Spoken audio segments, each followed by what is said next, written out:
मनसा परिक्रमणा मंत्र के भावार्थ को समझाने का प्रयास किया जाता है। ओम प्राची दिगग्निरधिपति रसितो रक्षिता आदित्या ईशावः। यहाँ तक हमने जाना था, हे सर्वरक्षक परमात्मा, आप पूर्व दिशा जो ज्ञान स्वरूप है उसके अधिपति स्वामी हैं। रसितो रक्षिता, बंधन रहित हैं और बंधन रहित रह करके आप सभी की रक्षा करते हैं। आदित्य ईशावः, सूर्य की किरणें बाण के समान हैं। आगे तेभ्यो नमोधिपतिभ्यो,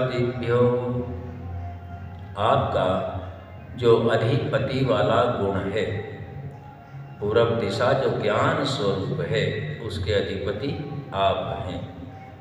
नमो रक्षितृभ्यो,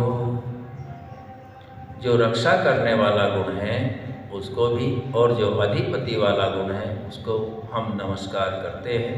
नम ईशुभ्यो, जो बाण वाला गुण है उसको भी हम नमस्कार करते हैं। नमः एभ्यो अस्तु,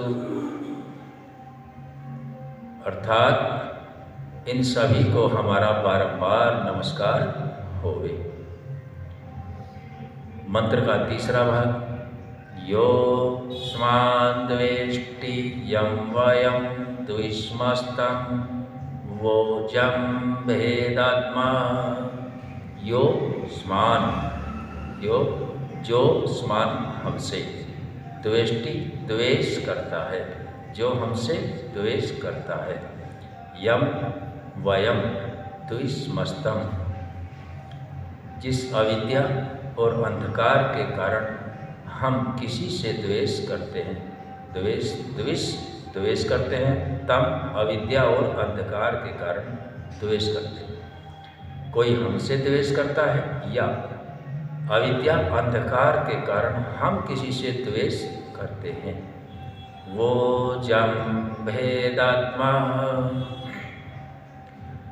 हम उस द्वेष रूपी भावना को हे परमपिता परमेश्वर आपकी न्याय रूपी दाढ़ के अंदर रखते हैं। ये पूरे मंत्र का भावार्थ हमने पहले भी जाना है। अब इसमें से हम प्रश्न उत्तर रख लेते हैं। प्रश्न को ध्यानपूर्वक सुनेंगे। नमो अधिपतिभ्यो, यहाँ हमने दूसरे भाग में जो मंत्र का है, अधिपति वाले गुण को नमस्कार कहा है मंत्र के अनुसार। तो भूपेंद्र आर्य जी बताएंगे अधिपति वाला गुण मंत्र में कौन सा बताया गया है।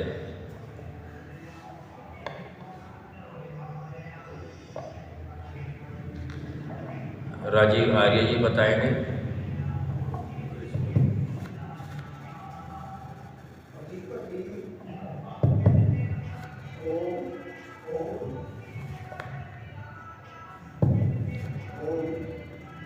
अधिपति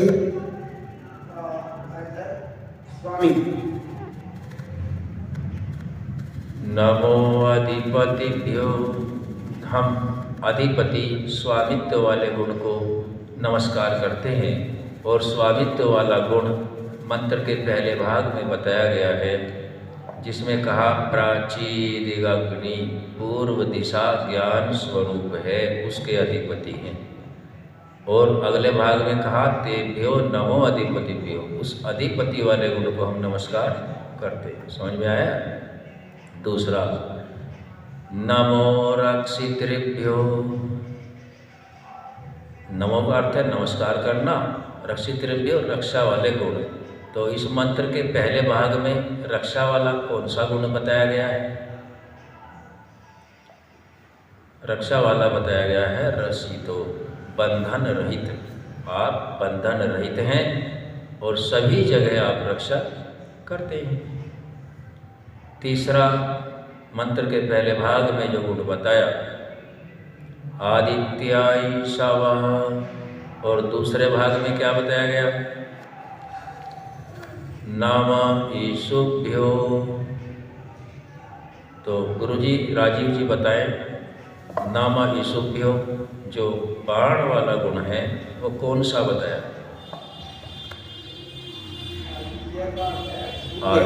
आदित्य ईशवः, सूर्य की किरणें।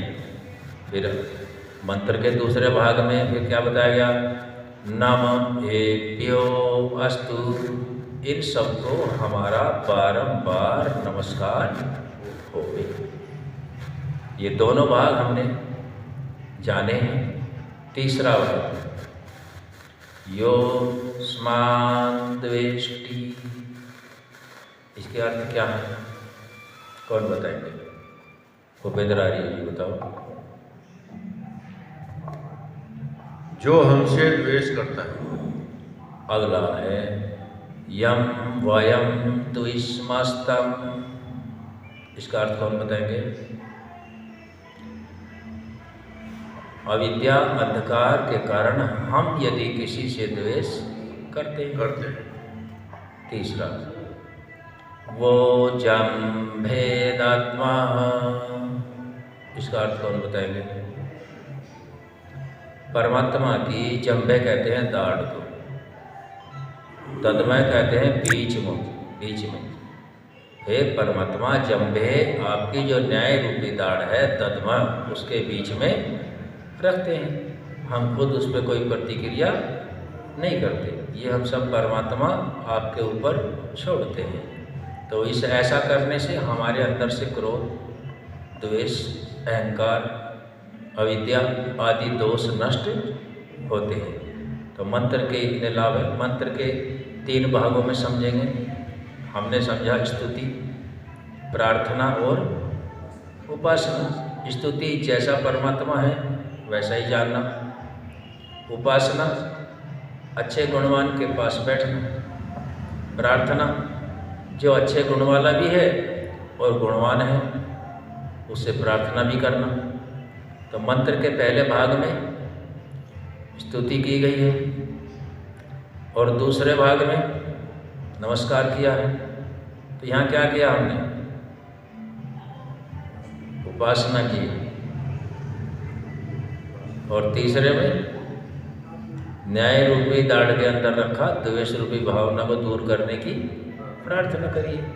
इस मंत्र के अनुसार, ईश्वर की वाणी वेद के अनुसार जो ज्ञान सत्य प्राप्त हुआ है, उस सत्य ज्ञान के आधार पर यदि कोई द्वेष करता है या हम द्वेष करते हैं, उसके अंदर जो क्लिष्टता है, तो उसे हम परमात्मा की न्याय रूपी दाढ़ के अंदर रखते हैं। ये मंत्र यह साफ साफ बता रहा है, कोई कितना ही विद्वान है और सामने वाला विद्वान नहीं है